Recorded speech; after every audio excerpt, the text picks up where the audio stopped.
Vamos a ver el tema del sistema motor y sistema sensitivo. En relación a lo que es sistema motor, la verdad es que el sistema motor se divide en varias partes y solamente nos vamos a abocar al sistema motor principal, o también llamado la vía piramidal. Entonces acá tenemos una pequeña división de cómo se organiza el sistema nervioso. Tenemos el cerebro o el encéfalo en verdad, y tenemos por otro lado la médula espinal. El cerebro lo podríamos dividir en lo que sería el cerebro propiamente tal, el cerebelo y el tronco encefálico. En cuanto a lo que sería el cerebro, se podría dividir en el telencéfalo y en el diencéfalo. El telencéfalo es la parte superior, en donde se encuentra la corteza, se encuentran los núcleos de la base, se encuentra la sustancia blanca y las comisuras, entre otras cosas. Pero básicamente corteza, núcleos, y por otro lado tenemos el diencéfalo, en donde encontramos tálamo, hipotálamo, epitálamo, subtálamo. Esto se va a conectar con lo que sería el tronco encefálico y el tronco encefálico, que sería lo que está acá, va a estar conectado con el cerebelo. El cerebelo, lo podemos ver acá en esta imagen, tiene dos hemisferios y se puede dividir en este hemisferio y también en lo que sería otro segmento que lo va cortando en la parte intermedia. Se une por unos pedúnculos a lo que sería el puente y en el puente se coordina su acción junto con el sistema vestibular. El tronco va a estar dividido en tres segmentos, lo que sería el mesencéfalo, la parte superior, lo que sería el puente y lo que sería el bulbo. Estos finalmente serían lo que coordinaría las funciones más automáticas del cuerpo, no autónomas, pero automáticas del cuerpo. Tenemos por otro lado que la médula espinal se está dividiendo en sustancia blanca y sustancia gris, y la sustancia blanca a su vez se divide en diferentes tipos de cordones. Todo esto sería el sistema nervioso central. De acá salen haces hacia lo que sería los órganos, lo cual sería el sistema nervioso periférico, que nos vamos a ver un poquito más adelante. Entonces acá tenemos lo que ya hemos hablado, el cerebro con su telencéfalo, su diencéfalo, tenemos el puente, perdón, en el tronco tenemos el cerebelo y en el tronco tenemos el mesencéfalo, puente y bulbo. Abajo médula espinal. Y la médula espinal se ve acá, sustancia blanca, sustancia gris. Si nos vamos a lo que sería el cerebro se puede dividir en diferentes áreas. Estas están divididas de una forma funcional en relación a el rol que tiene cada una de ellas sobre lo que sería una determinada función del cuerpo. Por ejemplo, tenemos que hay áreas que se encargan principalmente de funciones motoras, tenemos áreas que son de función sensitiva, otras que son más visuales, etc. En general, tratamos de ocupar los surcos que existen en el cerebro, como pueden ver acá, para poder hacer las divisiones entre las áreas.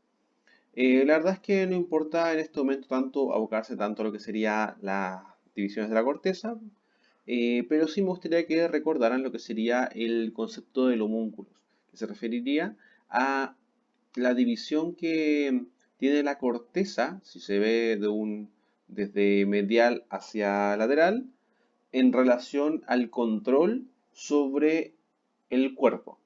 Vale decir, si se dan cuenta, en la corteza tenemos que ciertas partes de la corteza tienen el control sobre algunas partes del cuerpo diferentes. Por ejemplo, la parte medial tenemos la parte de las piernas, luego tenemos los brazos y luego llegamos a la cara. Esto sería una visión de tipo motora y la visión de tipo sensitiva es básicamente igual. Tenemos la parte a nivel de las piernas, tenemos lo que sería la parte de los brazos y la cara. Una cosa importante es que si se dan cuenta, son más grandes algunas áreas. Eso se refiere a cuánto espacio hay dedicado a ese órgano. En la parte motora, por ejemplo, tenemos mucho espacio dedicado a lo que sería la lengua, que tiene una función motora muy importante. Sin embargo, en la parte sensitiva es más espacio dedicado a lo que sea los labios. Entonces, así según la necesidad que se tiene de cierto órgano, se dedica más espacio de esta corteza. La corteza ya da estos haces y estos haces van a ir viajando por la médula espinal hasta llegar al órgano en cuestión. Cuando hablamos del sistema motor principal, me refiero a los haces que van a ir a coordinar directamente la acción de un músculo. Lo que sería el resto del sistema motor serían elementos que se encargan de modelar esta acción para que sea la mejor acción posible. Por así decirlo, depurar esta acción. Por ejemplo, el sistema extrapiramidal se encarga de eso.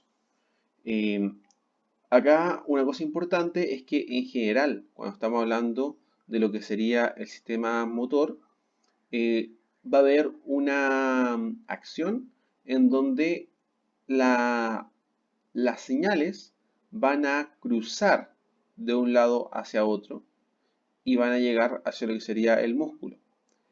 Este hecho de que crucen, que este de acá sería el sistema extrapiramidal, este de acá que también cruza, pero cruza en la parte del medio, en la pirámide, es el sistema piramidal, eh, va a dar una característica apropiada de lo que sería el sistema nervioso, en donde en general cuando hay una alteración de una parte del cerebro, yo veo manifestaciones en el lado contralateral. Aunque eso no siempre es así, va a ir cambiando según el nivel de, de lesión. Y lo vamos a tratar de ver durante esta clase. Entonces nos vamos a abocar a lo que sería este sistema motor principal. Y en cuanto a la parte sensitiva, acá tenemos que hay algunas haces que van por la parte posterior, otras que van por los lados, y finalmente todas tienen diferentes tipos de funciones, que vamos a ir viendo más adelante. Cosa relevante es que no todas decursan en el mismo momento, y eso también puede hacer que una lesión a diferentes niveles nos puede dar manifestaciones diferentes, en el sentido de que algunas son ipsilaterales y otras son contralaterales. También lo vamos a ir viendo ahí con el tiempo. Acá tenemos la médula, tenemos estos haces de color rojo, que serían elementos de tipo motor, y tenemos nuestros haces de color azul, que estos serían elementos de tipo sensitivo. En general, recuerden que existen principalmente dos grandes elementos, los que son los posteriores y los que son los laterales. Ahí lo vamos a ir viendo más adelante. Entonces, cuando hablamos de enfermedades del sistema nervioso, yo podría dividir estas enfermedades como enfermedades de la conciencia, alteraciones del nivel de conciencia de tipo cuantitativas o alteraciones de tipo cualitativas en la conciencia. Tenemos también alteraciones del sistema nervioso autónomo, disautonomías, entre otras cosas. Y tenemos alteraciones físicas. Y las alteraciones físicas se pueden dividir en motoras y sensitivas. Este último grupo del cual nos vamos a abocar ahora. Sin embargo, dentro del control motor, habíamos dicho que el control motor se divide en una función motora principal y también en unas funciones motoras que son depurativas de este centro. Si nos damos cuenta, tenemos una pirámide. Esta pirámide está abocada en función a las importancias. Yo, para poder generar una acción, necesito mi vía motora principal, que es la que permite que el músculo se mueva. Es la que da la fuerza muscular. Y es esta que está abajo en la base. Cuando esta falla, yo obtengo como clínica debilidad muscular. Y esto es la lesión del sistema piramidal o el sistema motor principal. Sin embargo, yo si solamente tengo la capacidad de mover el músculo, probablemente esa acción va a ser poco depurada, va a ser una acción muy brusca. Para eso, yo tengo otros sistemas de actividad motora que regulan mi acción, para que esta sea la acción más adecuada. Tengo el sistema de coordinación motora y el sistema de control cuantitativo. En general, al sistema de control cuantitativo se le llama sistema extrapiramidal, porque son estos haces que pasan por fuera de las pirámides, pero igual decursan. Y al sistema de coordinación se le llama sistema de coordinación, solamente está compuesto por lo que hemos hablado antes del cerebelo y la zona vestibular. Estos se encargan de controlar finalmente estas acciones y cuando fallan no tenemos pérdida de la fuerza. Tenemos otras manifestaciones como por ejemplo en la coordinación motora tenemos ataxia, que es una alteración en cuanto a la coordinación. Podemos tener por ejemplo dismetría o disdiadococinesia. En cuanto al control de tipo cuantitativo, que es el sistema piramidal, este es el que permite iniciar y cortar las acciones, ver cuánto paso de estar en un estado de tono muscular para mantener una postura a un estado de acción. Entonces cuando se altera, yo caigo en bradiquinesias o hiperquinesias en donde me cuesta partir acciones o parto acciones de forma muy apresurada. Pequeñas acciones, o sea, pequeños impulsos que tienen acciones demasiado grandes que son inadecuadas al momento. Y por otro lado, más arriba de eso, tenemos la corteza, que aparte de su función motora, tiene una función accesoria, en donde se encarga de generar ya conocimiento a partir de la acción motora. Entonces acá tengo elementos que son de encadenas, una cadena de eventos que llevan a una acción en particular. Por ejemplo, andar en bicicleta o, por ejemplo, pintar. Cualquier evento que requiera entrenamiento, por así decirlo. Y eso es una praxia. Cuando yo pierdo esto, tengo una apraxia que puede ser apraxias de diferentes tipos. Por ejemplo, apraxia del vestir o una apraxia de caminar, etc. Ya, entonces, vía motora principal. Esta vía motora va a partir en la corteza. Tenemos algunas partes que van a ir directamente hacia lo que serían las piernas, la parte medial, luego ahora que van a ir hacia las extremidades, los miembros superiores, y luego tenemos las que van a ir hacia la cabeza. Importante, las que van a ir hacia lo que sería las extremidades van a pasar directamente hacia la vía piramidal, van a decusar y van a ir hacia la médula. Las que van de la cabeza esta es la parte motora, van a ir hacia el tronco. En el tronco van a hacer las decusaciones y luego van a ir hacia la cabeza. Piensen que estas no van a bajar hacia la vía piramidal. Entonces, la cabeza va al tronco, ahí decusa y va a su segmento respectivo. Y los brazos y piernas decusan en las pirámides y luego van a la médula. En la médula, en general va el 90% por una ruta y hay un 10% restante que va por una ruta ipsilateral, que eso explica por qué a veces no se pierde al 100% una fuerza, entre otras cosas. Es como una vía de respaldo. Y esta ruta finalmente sale por la zona anterior, por el asta anterior de la médula. Ya saliendo de ahí, acá tenemos que sale por el asta anterior. Esta va por un nervio periférico. Este nervio va a ir a llegar a lo que sería el músculo. Cuando se une al músculo se forma algo llamado la placa motora y luego interacciona con el músculo. Esto sería todo el sistema de la vía motora o la vía piramidal. Cosas relevantes, cuando es esta segunda neurona que va a ir desde ya la sinapsis de la primera y se va a conectar con lo que sería el músculo, esta segunda se llama segunda motoneurona y la otra se llama primera motoneurona.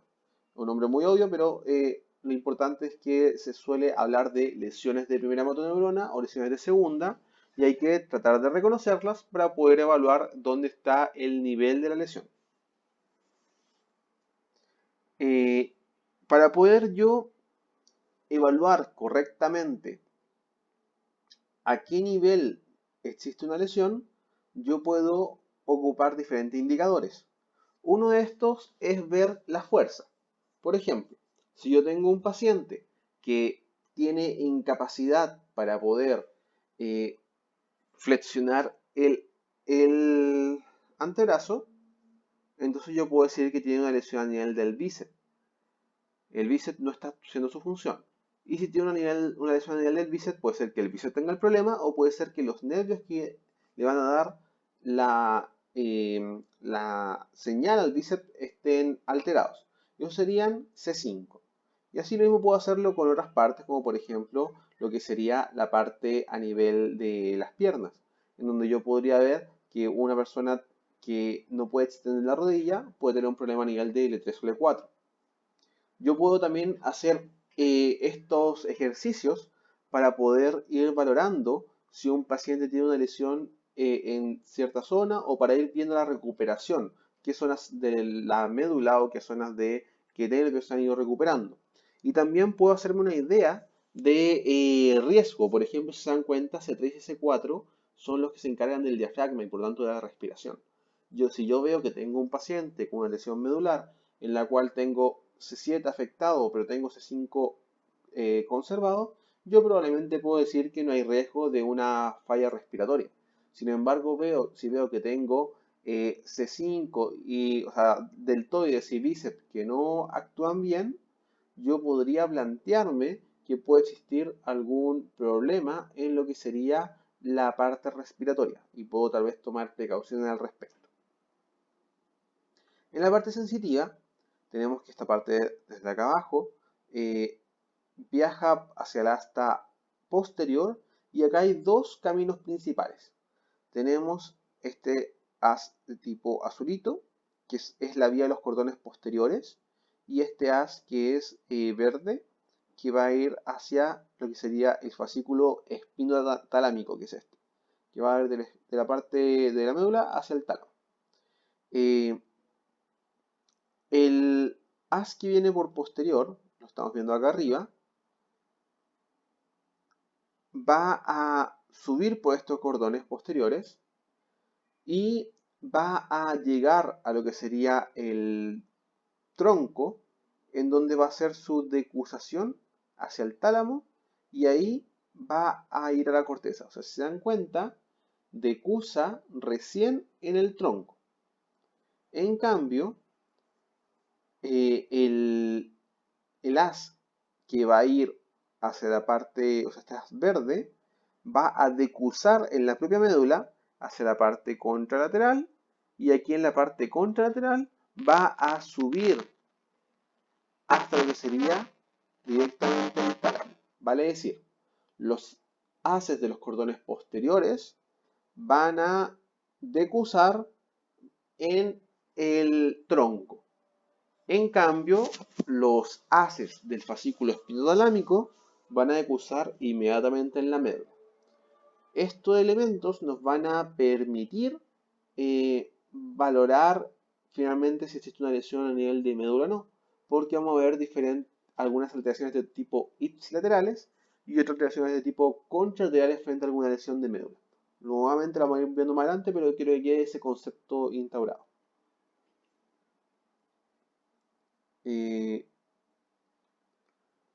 Así como en lo que sería va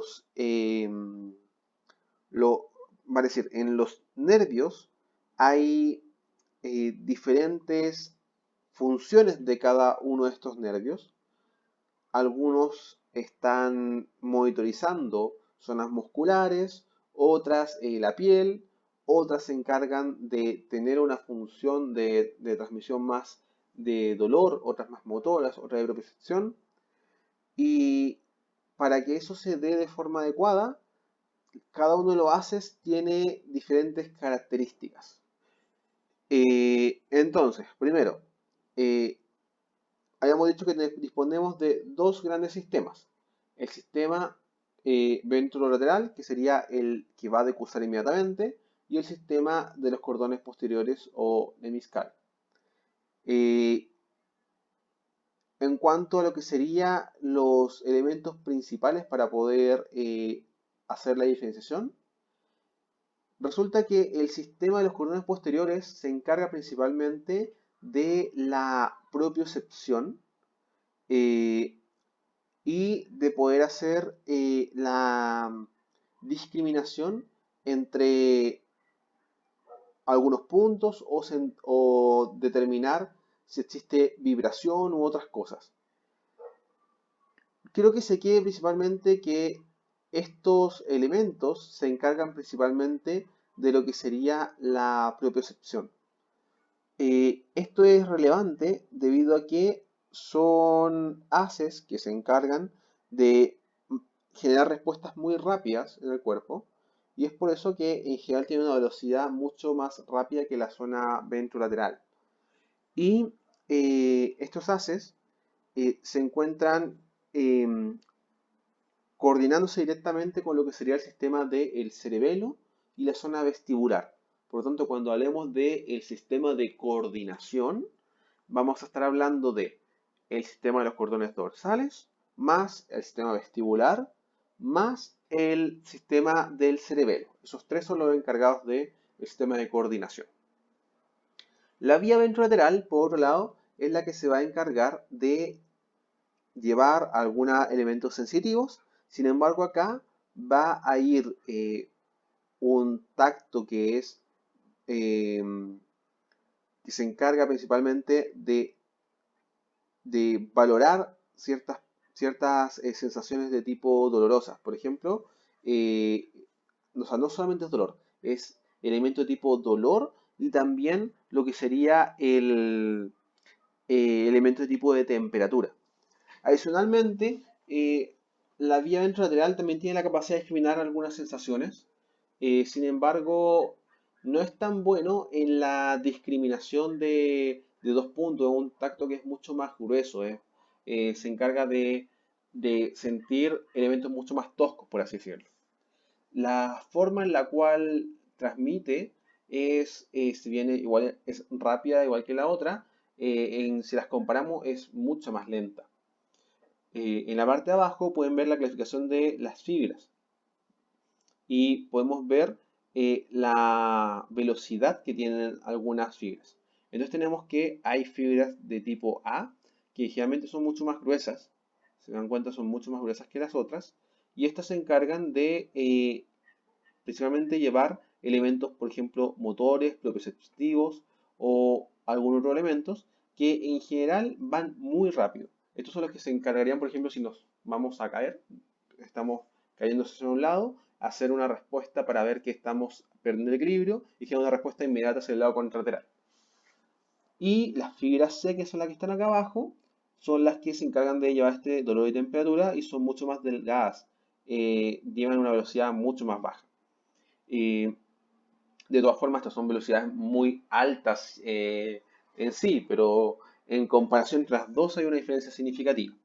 Ahora, cosa relevante de esto es que la fibra, al ser más pequeña, si yo genero alguna acción sobre ella, alguna lesión de tipo compresiva, yo voy a generar con mayor facilidad esa lesión.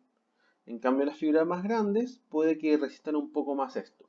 Y eso puede explicar el por qué cuando yo genero, por ejemplo, una anestesia en un paciente, le coloco una anestesia, yo pierdo rápidamente la capacidad de sentir el dolor.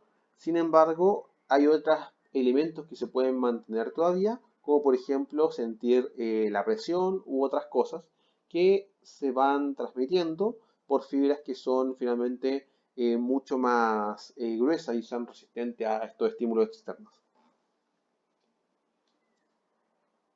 Continuando con el tema de niveles de lesión que yo puedo categorizar, otras dos herramientas que van a servir van a ser los reflejos y los dermatomas. Los reflejos van a ser los nervios que van a ir directamente hacia lo que sería algún órgano tendinoso para poder sensar una vía muscular. Pero igual son elementos de sensación, así que van a ir por el asta posterior. Y los dermatomas van a ser aquellos que se van a encargar de la sensación de la piel, que también van por el asta posterior. Ahora, puede que a veces haya un poquito de discordancia entre estos dos, pero en general se mantienen bastante concordantes. En cuanto a seguridad de los reflejos, la verdad es que basta con recordar algunos, como por ejemplo el reflejo aquiliano, el rotuliano, el bicipital y el tricipital. Eh, el aquiliano, que está en la parte posterior del tobillo, va a corresponder a lo que serían ya elementos de la zona sacra. El rotuliano, por otro lado, van a ser de la zona lumbar y el bicipital y el tricipital van a ir a lo que sería la zona cervical. La parte torácica, si se dan cuenta, no está tan representado, porque en general lo que se encarga es de eh, ver algunos reflejos que están coordinados entre lo que sería piel y músculo. Hay algunos reflejos como el cremastriano, en donde el contacto en la parte interna del muslo puede hacer ascender el testículo, o por ejemplo algunos reflejos en la parte del abdomen, donde se puede ver alguna movilización de la zona umbilical. ¿Para qué me va a servir esto? Principalmente para poder, también a partir de los reflejos, por ejemplo, en un paciente que está con alteración de conciencia, donde no puedo yo preguntarle, poder valorar algún nivel de lesión. Por otro lado, una forma que yo encuentro un poco más fácil de recordar esto es pensar que la persona funciona como un cuadrúpedo, en donde tiene la cabeza mirando hacia un lado, con los brazos puestos en el piso, con la parte de los dedos hacia la cabeza. Luego tenemos el torso y las piernas con la parte de los dedos de los pies mirando también hacia la cabeza. Si hacemos esta posición, vamos a ver que la parte cefálica y la parte del brazo que queda mirando hacia la cabeza, todo eso va a corresponder a los dermatomas de tipo C. En cambio, la parte posterior del brazo, la que queda mirando hacia caudal, junto con el tórax, sería toda la parte torácica, o los dermatomas T o D, según cómo sean, dorsales o torácicos. Se pueden ver las dos definiciones. Y en cuanto a las piernas, la parte anterior de las piernas que mira hacia la cabeza sería la zona lumbar, L.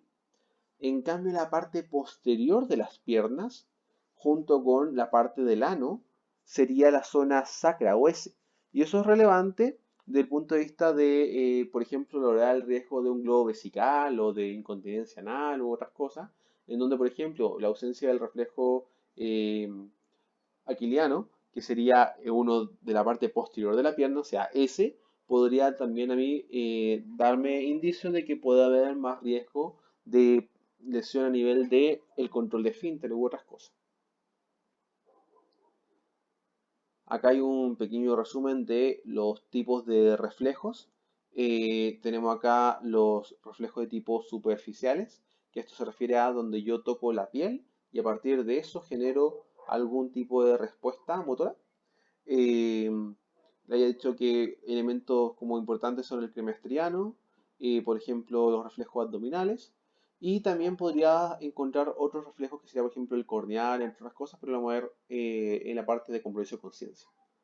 En cuanto a lo que sería reflejos viscerales, también estos existen, pero generalmente están asociados a lo que sería pares craneales. Uno de los que son como más relevantes de recordar sería el de reflejo fotomotor en relación a estímulo luminoso en la pupila, donde se genera finalmente alteración a nivel del diámetro pupilar, y esto sería mediado por el tercer par. Eso como principales.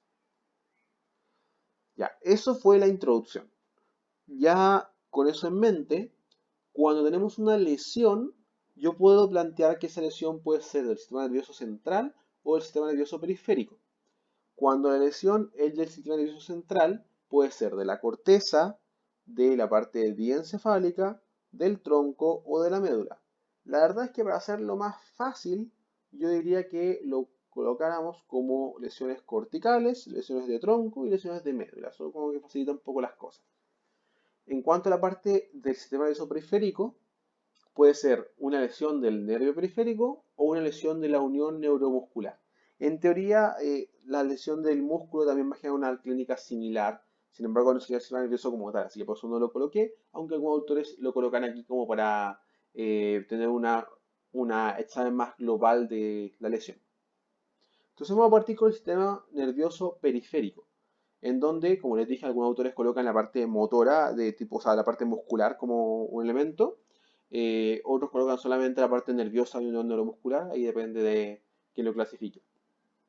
La verdad es que la parte motora yo no la voy a ver en tanto detalle, solamente decir que si tenemos un problema motor, puede ser que no se excite ese músculo con algún problema, o sus proteínas no se contraen, o le falta energía. Son como las tres posibles causas para que un músculo no funcione.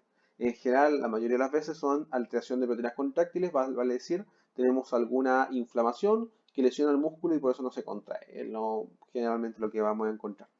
Pero esa es la parte de patología motora que no es el tema en este momento.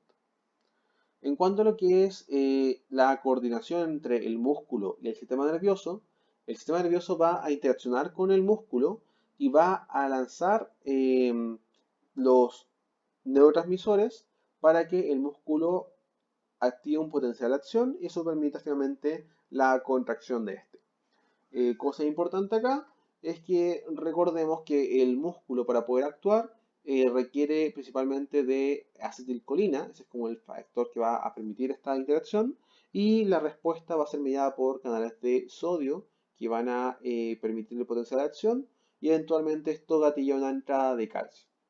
En el lado de la sinapsis, para que se forme la sinapsis de forma adecuada, se requiere de un potencial de acción que viene bajando por canales de sodio. Y luego acá, para que se dé esta exocitosis, se requiere de un canal de calcio pendiente voltaje, que es el que permite finalmente que luego la vesícula se una a lo que sería la membrana. Si tomáramos toda esta ruta y buscáramos posibles elementos que lo hacen fallar, encontraríamos algo como esto. Donde tenemos que están los nervios periféricos, donde podemos encontrar algunos anestésicos como la lidocaína o algunas toxinas como la tetrodotoxina.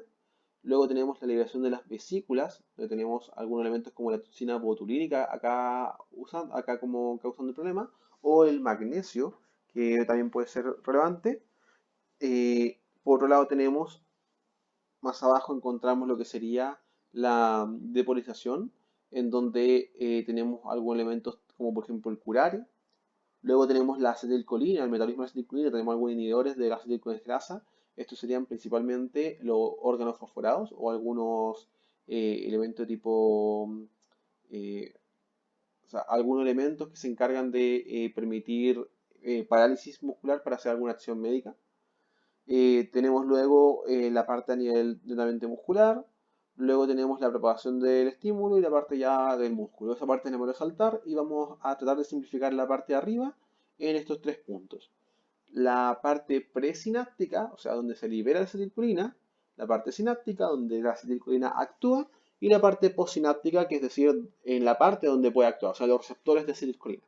Entonces yo podría decir que mis problemas son para liberar acetilcolina, para que la acetilcolina actúe o los receptores donde actúe.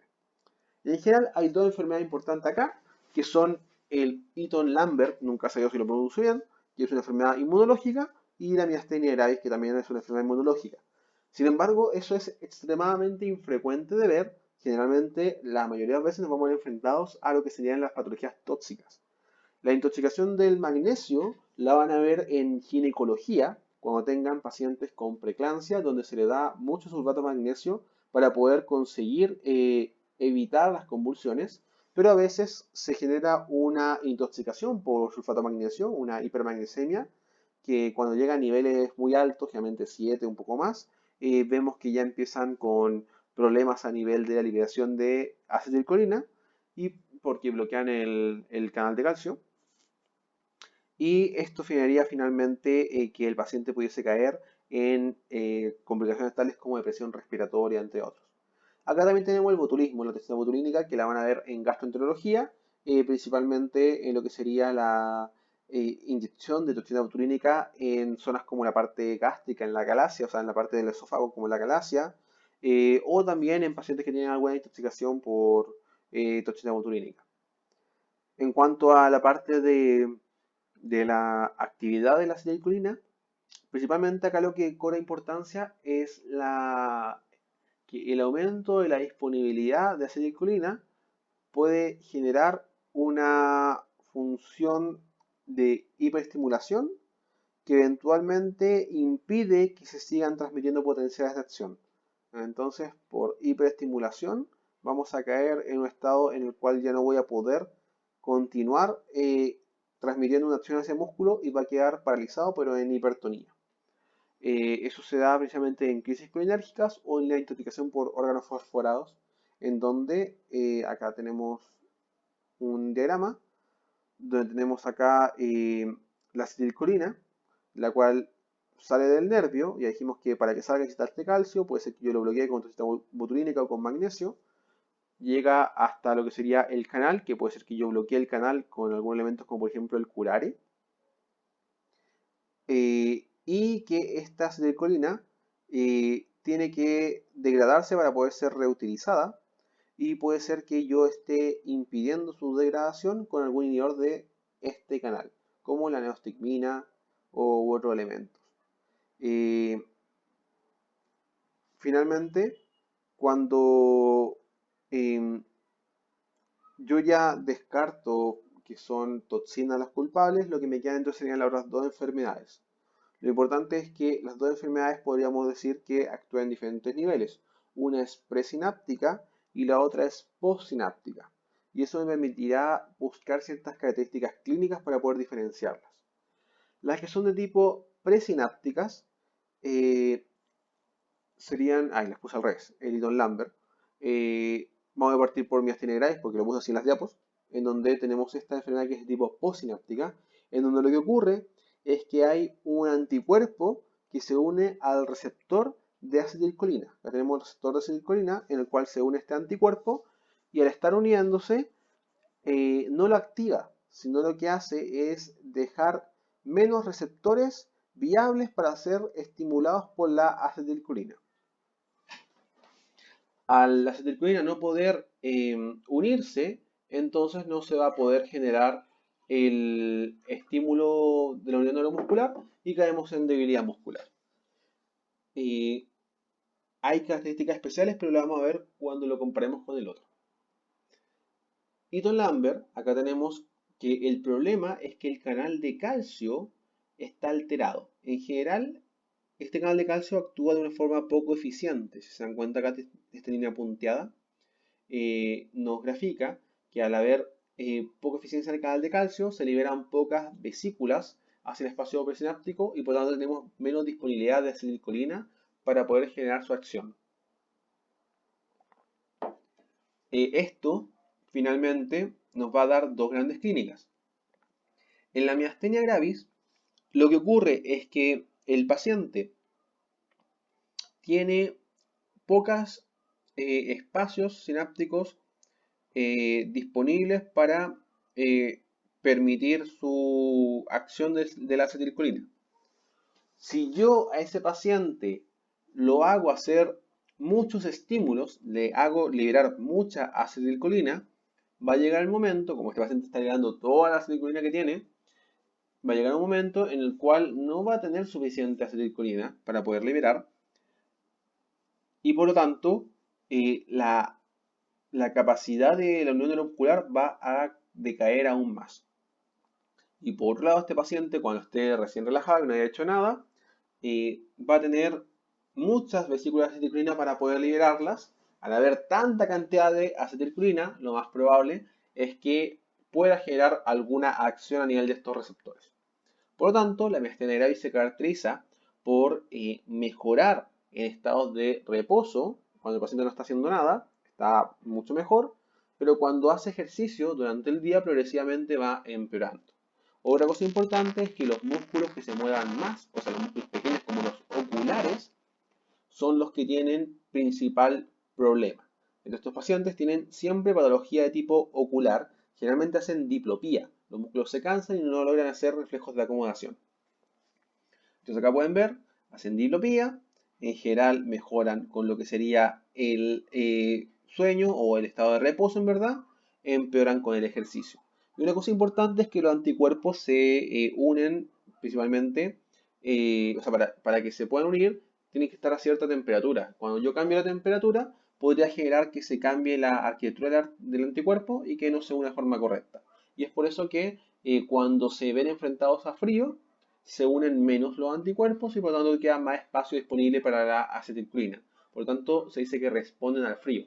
Hay algo llamado el test del hielo, que es que los pacientes a veces tienen problema a nivel de la capacidad para poder mover el ojo, pestañear principalmente, y yo le coloco hielo a ese paciente y luego de colocarle hielo por un momento en la zona afectada, al sacarlo yo ya veo que el paciente puede hacer las funciones de forma adecuada.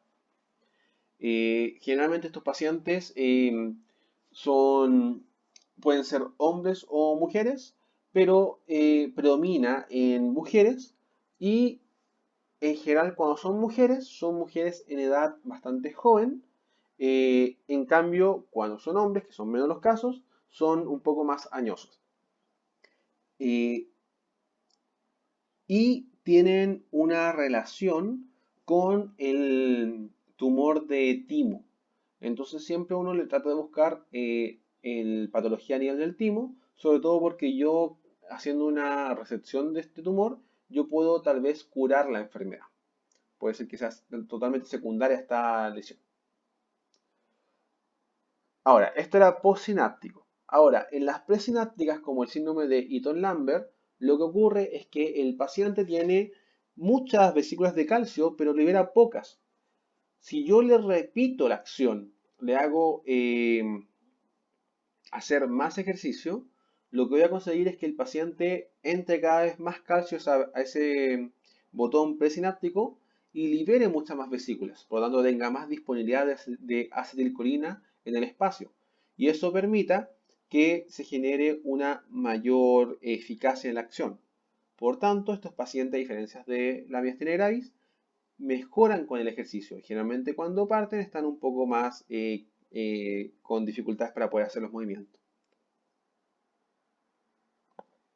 Por otro lado, estos pacientes tienen enfermedades de tipo también inmunológica y generalmente también es asociada a lo que sería algún cáncer. Y en este caso es el cáncer de pulmón, principalmente el cáncer microcítico de pulmón.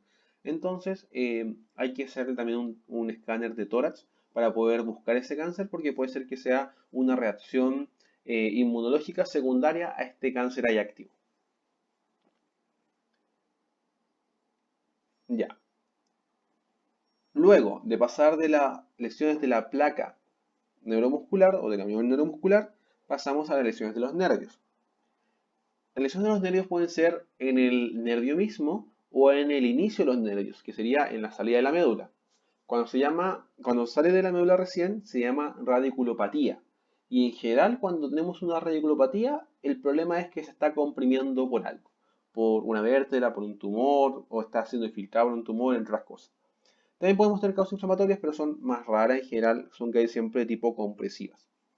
Y una cosa importante de las radiculopatías es que en general te van a afectar todo el contenido del plexo.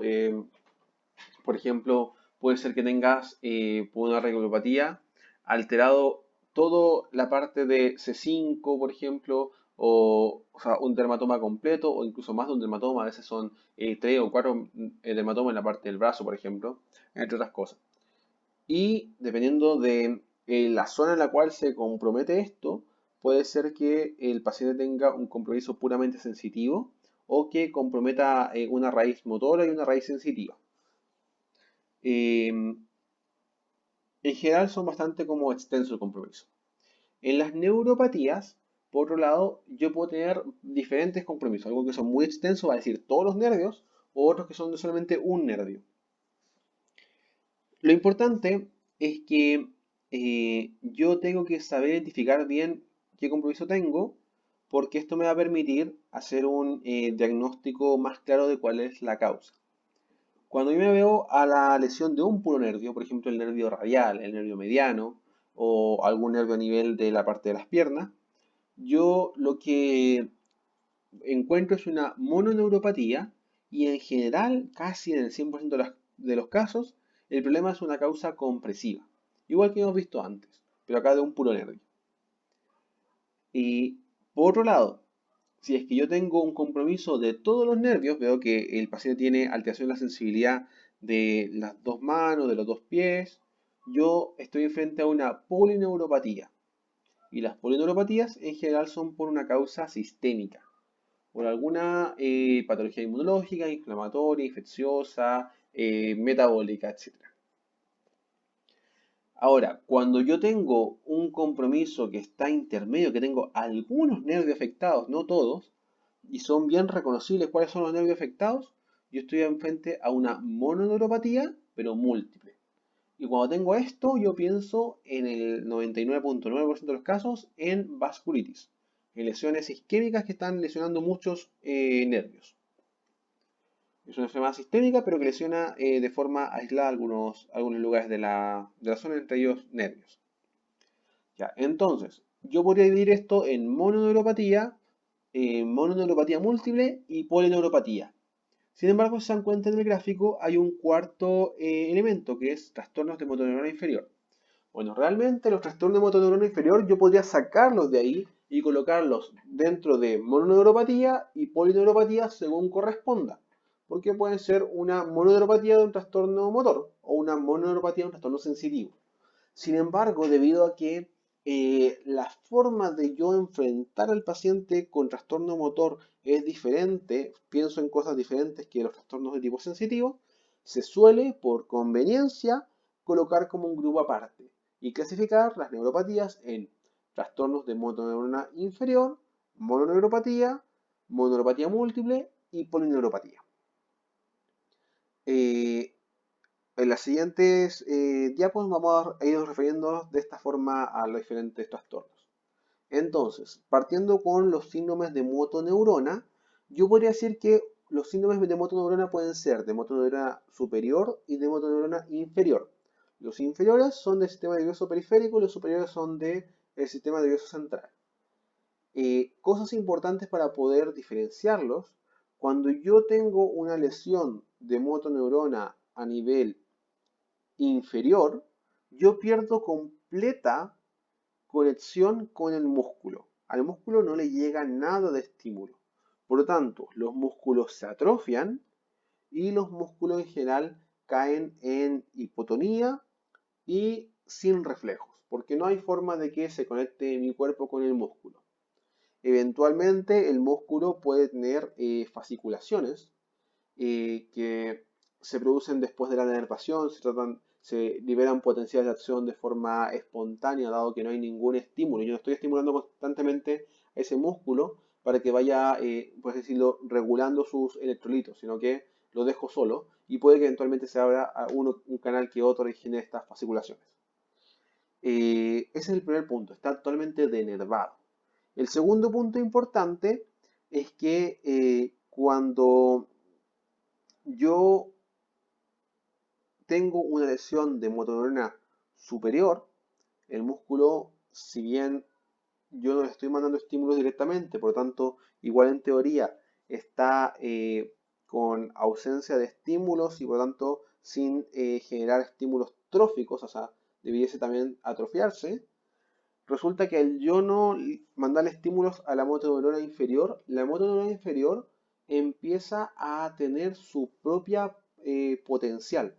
Vale decir, generalmente hay una regulación entre el sistema nervioso central y el periférico, en donde el central, aparte de mandar estímulo, puede que controle el tono muscular, disminuya, aumente el tono muscular según corresponda. Al perderse esta regulación, la motoneurona inferior gana automatismo y en general produce hipertonía. Entonces el paciente, en lugar de quedar con el músculo hipotónico, sino que empieza a contraerse el músculo y queda el paciente con un músculo espástico. Como acá estoy enviando estímulos constantes, ya no se van a producir estas fasciculaciones eventuales y el paciente está tan hipertónico que cuando yo le busco algún reflejo, el reflejo va a estar aumentado. Entonces generalmente se produce un reflejo muy fuerte y se puede dar algo que es el clonus, que se produce un reflejo que es como repetitivo con un puro estímulo.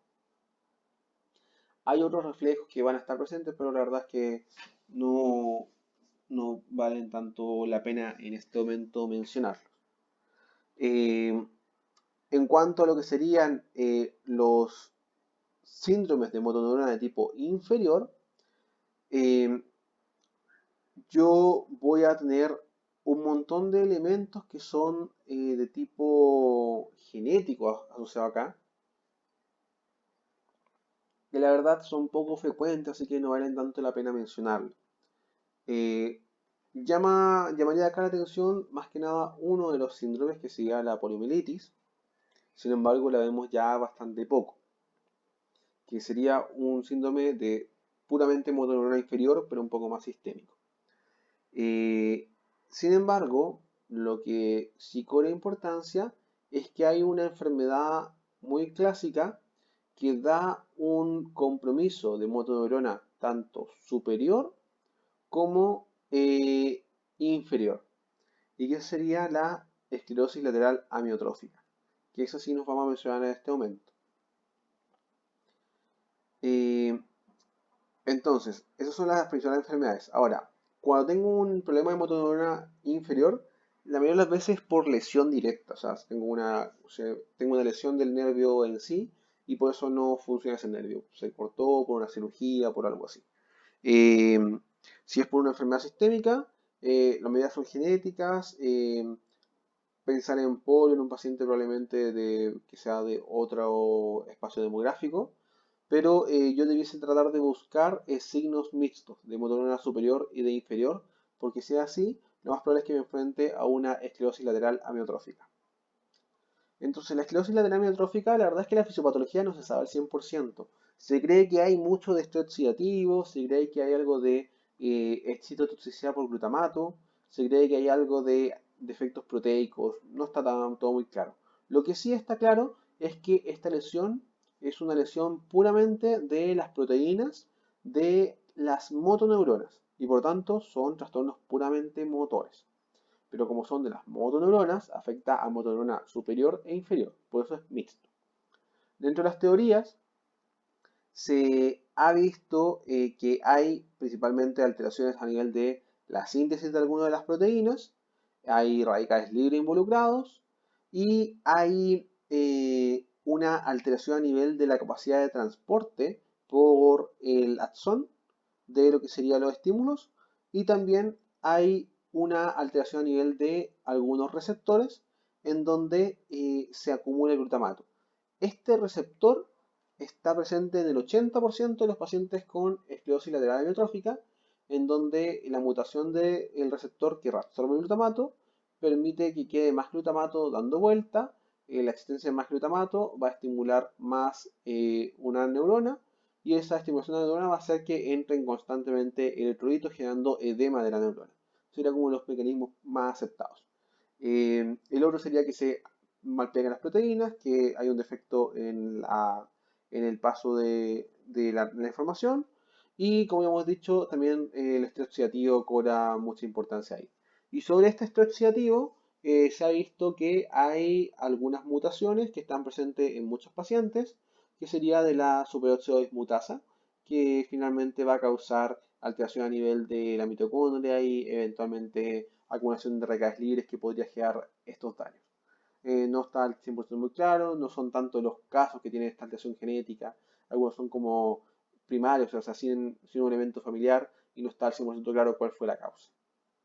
Entonces tenemos dos formas, la esclerosis lateral esporádica, que es como la más frecuente, y la familiar. Y en el caso de la familiar tenemos algunos genes asociados que son los que están ahí. La superóxido dismutasa es uno de los más importantes. Hay otros que son más grandes, sin embargo, la verdad es que no está al 100% claro nada de la fisiopatología de esto. Los pacientes en general tienen manifestaciones que son de motoneurona superior y motoneurona inferior. Vemos, por ejemplo, que el paciente suele tener espasticidad, hiperreflexia. Sin embargo, tiene también fasciculaciones que son típicos de motoneurona inferior. Adicionalmente, estos pacientes tienen alteración a nivel de los músculos respiratorios y eso les va a dar una dificultad para poder hacer expansión, así que tienen un fenotipo de tipo restrictivo y en general eso es lo que los lleva a la muerte. Los pacientes generalmente terminan con ventilador, que por presión genera finalmente el aumento del volumen a nivel del pulmón y tienen también lesiones frecuentemente en lo que sería la lengua, fasciculaciones linguales o problemas para poder tragar o incluso para poder hablar. Es frecuente a veces que algunos pacientes parten con alteración a nivel del habla y piensan que tienen un accidente cerebrovascular, sin embargo finalmente no tienen una evolución como clásica y eventualmente se dan cuenta que empiezan a mostrar otras cosas que no son como concordantes y llegan al diagnóstico de ELA finalmente. Y en cuanto a lo que sería la forma de hacer el diagnóstico, en general lo que se pide es que el paciente tenga síntomas que sean de ambas motoneuronas, que sean de tipo crónicos y progresivos, y que no tenga alteraciones que sean clásicas de sistema sensitivo, ni sistema autónomo, ni tenga ninguna otra cosa que explique estas lesiones motoras. Generalmente también se pide descartar lesiones de núcleos de la base, accidente vascular y que no tenga ninguna demencia ni nada similar que esté haciendo una confusión de la parte de los síntomas, entre otras cosas. Si ya salimos de las enfermedades de la motoneurona y entramos a estas otras lesiones de mononeuropatía, polineuropatía múltiple polineuropatía múltiple sí, y polineuropatía, eh, un enfrentamiento también podría ser provechoso es clasificarlo según la temporalidad, si son enfermedades agudas o son enfermedades crónicas. Si se dan cuenta, sea agudo o sea crónico, en general las focales que sirven son por compresión. Eh, en general, lo más importante que hay que recordar ahí son compresiones como por ejemplo por el túnel del carpo o algunas otras compresiones a nivel de la rodilla. Eh, y en cuanto a lo que sería la parte crónica, que lo destaqué acá, sería también compresión por tipo elementos tumorales o postraumáticos que van a quedar como crónicos. O sea, el postraumático podría ser un poco más agudo, pero en general son más crónicos.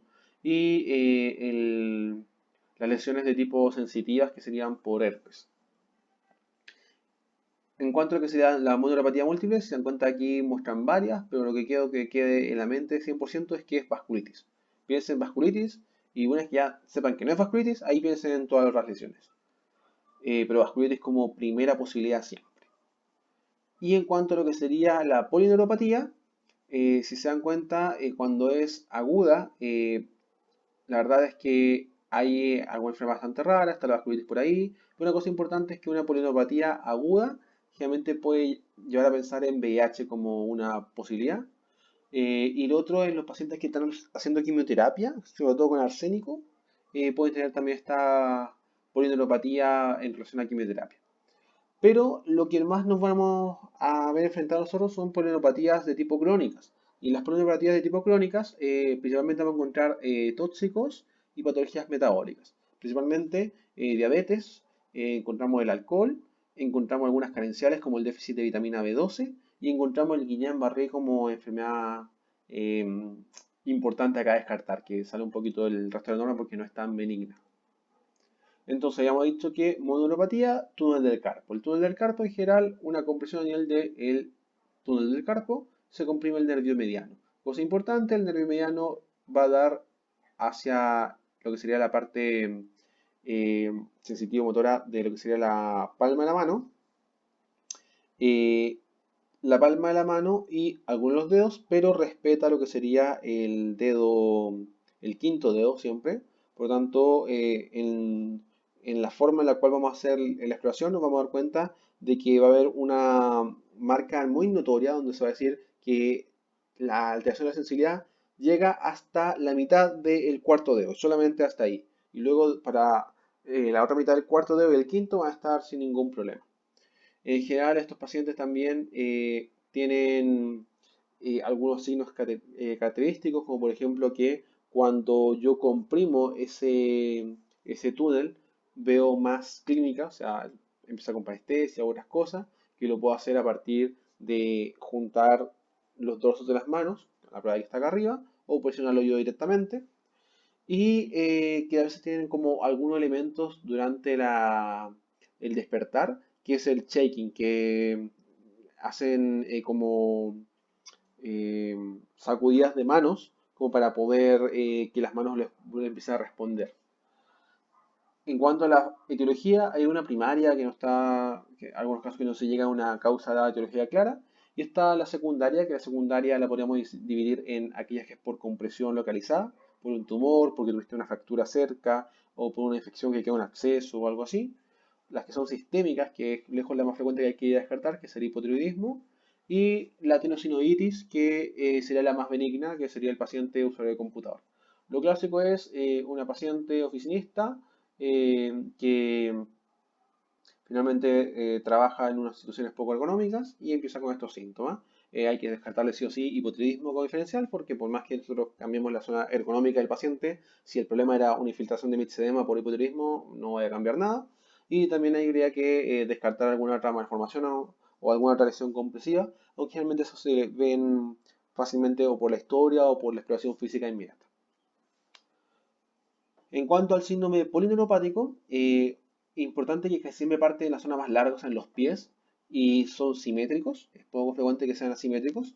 Eh, las fibras pueden ser pequeñas y gruesas, ya lo hemos hablado. Y una cosa importante es que algunas cosas lesionan más fácilmente las fibras gruesas y otras lesionan más fácilmente las fibras pequeñas. Las fibras pequeñas son las que se encargan de la sensación térmica y el dolor, que lo hemos hablado anteriormente.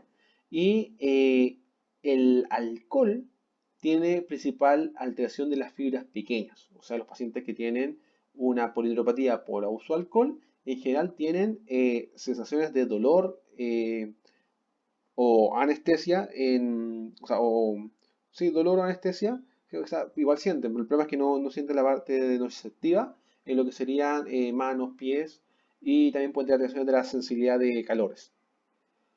En cambio, los pacientes que tienen patología carencial o diabetes, lo primero que pierden es el tacto de tipo de vibratorio.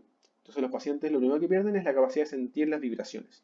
Y es por eso que a los pacientes con diabetes se les hace la prueba del monofilamento, en donde con un elemento que, o sea, no es la prueba de monofilamento, sino que tomo un diapasón y con el diapasón lo hago vibrar, lo coloco en alguna parte y veo si el paciente puede discriminar eso. Eso es lo primero que se pierde siempre en el paciente diabético y el carencial. Luego busco otras pruebas con el monofilamento que es para tacto fino y otras cosas.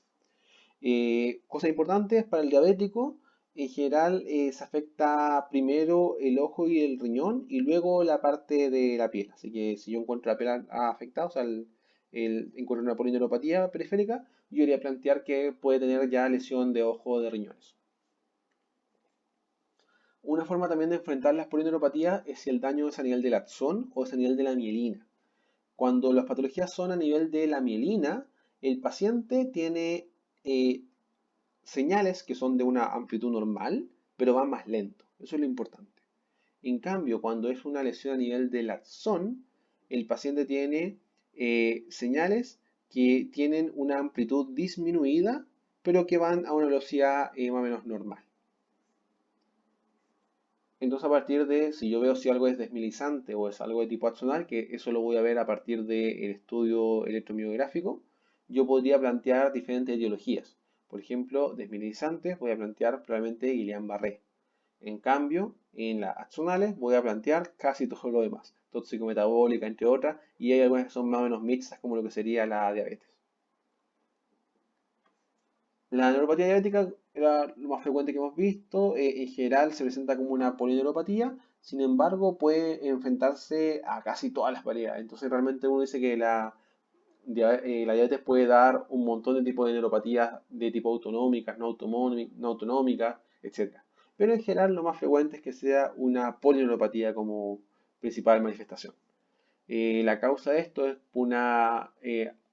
un resultado de los productos avanzados de la glicosilación enzimática, que se refiere a que las proteínas se unen a glucosa, quedan proteínas aberrantes y eso se van acumulando en diferentes partes, generando finalmente lesiones por isquemia y también van activando cascadas de estrés oxidativo, generando también lesiones por radicales libres y pueden eventualmente gatillar respuestas inflamatorias derivadas de macrófagos. En general, con esas tres cosas como son los elementos más importantes, se genera lo que sería la lesión a nivel del nervio. El Guillain-Barré, por otro lado, es una lesión, es un síndrome que es agudo. El Guillain-Barré, en general, se produce por un mimetismo molecular hacia una proteína de una bacteria. Lo más frecuente es el Campylobacter, o sea, el paciente tiene una diarrea por Campylobacter y después de la diarrea se produce este síndrome de debilidad. Generalmente son niños. Y lo que ocurre es que el Campylobacter tiene una proteína que se parece muchísimo a lo que serían las proteínas del nervio. Entonces este paciente lo que se produce es que forma anticuerpos contra el Campylobacter, pero adicional a formar los anticuerpos contra el Campylobacter, forma también lo que serían estos anticuerpos contra la propia neurona. Acá tenemos que este anticuerpo puede ir directamente hacia la parte axonal, a nivel de los nodos de Ranvier, o ataca a lo que sería la parte de la mielina. Generalmente son más desmielinizantes más que axonales, pero pueden compartirse. La forma axonal en verdad se llama variante atípica de Guillain-Barré. Y el curso, generalmente tenemos la infección por el Campylobacter, luego tenemos la generación de los anticuerpos, y cuando se van formando los anticuerpos, el paciente cae en esta debilidad, que cuando van disminuyendo los anticuerpos se empieza a recuperar. Lo clásico es que es una debilidad que es progresiva, que es simétrica, es una enfermedad sistémica y que suele partir desde la parte inferior hacia cefálico, o sea, es ascendente. Puede llegar a comprometer el diafragma, que es la parte peligrosa de este síndrome, y en general no afecta tanto la parte sensorial, pero puede afectarla, no es excluyente como en la esclerosis lateral. Hay criterios diagnósticos que en general lo que se busca es síndrome, una clínica sistémica de motoneurona inferior, va a decir debilidad progresiva con arreflexia, eso es como lo importante. Eventualmente se pueden buscar otros elementos como para poder hacer el diagnóstico como mucho más certero, como por ejemplo el hecho de hacer una punción de líquido a nivel de líquido cerebroespinal o suprarraquídeo, en donde lo que yo busco es algún signo infeccioso que pueda explicar estas lesiones, y ahí lo que veo son finalmente una ausencia de infección de la zona. El paciente además puede tener un aumento a nivel de proteínas, pero en general sin leucocitosis asociada, solamente proteínas. Y otras pruebas a nivel de electrofisiología, yo voy a encontrar conducción nerviosa lenta, porque estoy planteando que es una patología desmielizante, aunque hay una variante atípica que es la axonal, que es atípica, muy rara. Y encuentro que las amplitudes son normales, son como lo esencial. Pasamos al sistema nervioso central. Voy a grabar esto en un segundo video para que no quede tan largo. Así que corto este video acá y voy a partir un segundo video para que lo puedan ver.